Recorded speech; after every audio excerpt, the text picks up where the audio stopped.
Hi everyone, it's Monkey Mind here, and you're watching Curious Monkey Minds. Welcome back. In the previous episode, we saw the tragic story of starvation and suffering. Countless people died from hunger. Amid this devastation, Shikandi found his purpose. He vowed to seek revenge on Bhishma, whom he blamed for the atrocities that led to his people's downfall.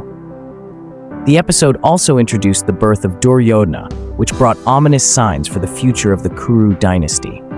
Despite warnings from astrologers, Dhritarashtra was blinded by his love for his firstborn. He refused to see the disaster that lay ahead.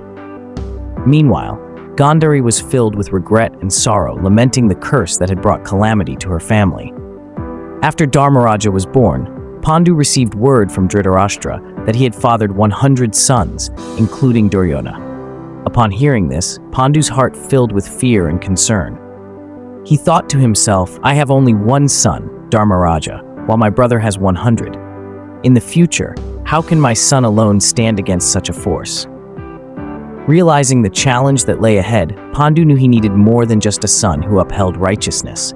He needed a son of immense strength to stand against the Kauravas. Driven by this thought, Pandu turned to Kunti and shared his fears.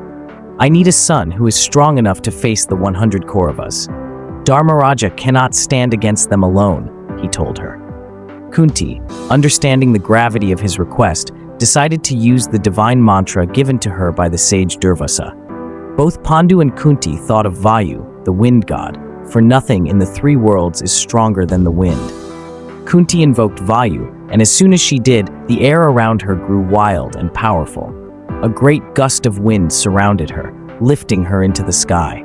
She soared past the clouds and for the first time realized a truth that was ahead of its time: the earth was round. This realization, recorded in the Mahabharata, shows how even then, ancient knowledge surpassed common understanding. Vayu, the mighty wind god, blessed Kunti with a son. When she returned to the ground, she found herself holding a baby, but he was so heavy and powerful that Kunti could barely lift him. In her exhaustion, she dropped the child, and to her horror, the baby fell to the ground. But instead of being injured, the baby laughed, and the rock he landed on shattered into pieces. Seeing this display of strength, Pandu was in awe. They named the child Bhima, who would become known as the mightiest of warriors. Pandu, now with a son who embodied strength, felt a new hope. But a thought still lingered in his mind. If only I could have a son who embodies both strength and righteousness, he would be the greatest warrior in history. He turned to Kunti again and asked her to summon the king of the gods, Indra, the god of warriors and kings. Once again, Kunti recited her mantra, and this time, the entire forest lit up with a divine glow. It was as if the universe itself was watching in anticipation of something extraordinary. Animals, birds, trees, all turned their gaze toward Kunti. Soon, a radiant child appeared in her arms. Pandu looked at the boy and saw something in his eyes that he had never seen before: a fiery intensity, a glimpse of a future filled with greatness. This child, Pandu realized, would be a hero for the ages. They named him Arjuna. Pandu could hardly contain his joy.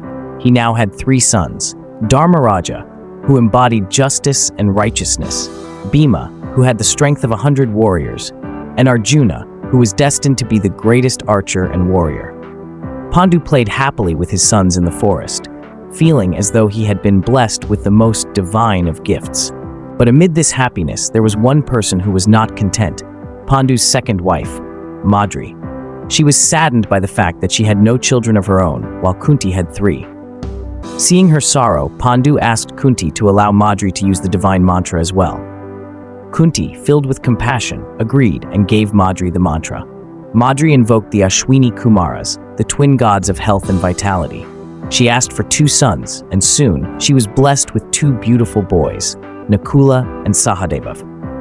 In the blink of an eye, the Pandavas had grown into a family of 5. The years passed, and the Pandavas grew up in the forest, learning survival skills from the tribes and becoming stronger with each passing day. But despite the happiness they shared, fate was waiting in the shadows.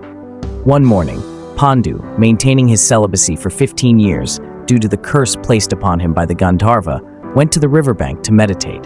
There, he saw Madri bathing in the river, her body wrapped in wet garments. Overcome with desire, Pandu forgot the curse and approached Madri, asking her to fulfill his physical needs. Madri, horrified, reminded him of the curse. But Pandu, now consumed by passion, insisted. "I do not care about the curse. I want you now," he said. Unable to stop him, Madri finally gave in. At that moment, the curse was fulfilled. When Kunti returned to the hut later that evening with her children, she found Pandu lying lifeless, with Madri weeping beside him. Kunti realized what had happened. Overcome with sorrow, she saw that there was nothing left to do but grieve. Before his death, Pandu had called his sons to his side. "My body was created by the great sage Vyasa. When I die, you can consume a small part of my flesh, and it will grant you unimaginable powers," he told them. But Dharmaraja, Bhima, and Arjuna refused, their hearts too heavy with grief to even think of such a thing. They left the hut, crying. Meanwhile, ants began crawling over Pandu's body, eating small pieces of his flesh. Nakula and Sahadev saw this, and remembering their father's words, picked up the ants and consumed them. Instantly, they were overcome by visions of the future, a great war, the Kurukshetra War, that would change the fate of their family and the entire world. Terrified by what they had seen, Nakula and Sahadeva rushed to their brothers to tell them about the war that was to come. As they ran out of the hut, they were stopped by a mysterious old Brahmin who asked, "Where are you going in such a hurry?" Nakula and Sahadeva explained what they had seen and said they were going to warn their brothers to stop the war. The Brahmin smiled and said, "You cannot stop what is destined to happen. If you try, you may bring about an even greater catastrophe. You must let events unfold as they are meant to." The Brahmin then blessed Nakula and Sahadeva, giving them the wisdom to keep their visions of the future to themselves. Nakula would never speak of the future again, and Sahadeva would only see the future in dreams, unable to share it with anyone. As the Brahmin walked away, Pandu watched from the hut. He called out, "Who are you? You have promised to protect my children. You will not break your word, will you, Krishna?" The Brahmin turned, smiled, and left. That Brahmin was none other than Lord Krishna, and from that moment on, the Pandavas' fate was intertwined with his. The epic journey of the Pandavas had just begun. In the next episode, we will see the Pandavas' return to Hastinapura and the growing rivalry between the Pandavas and the Kauravas. Duryodhana's jealousy and Shakuni's manipulations will begin to take shape, leading to the seeds of the Great War being sown. Stay tuned for the next episode.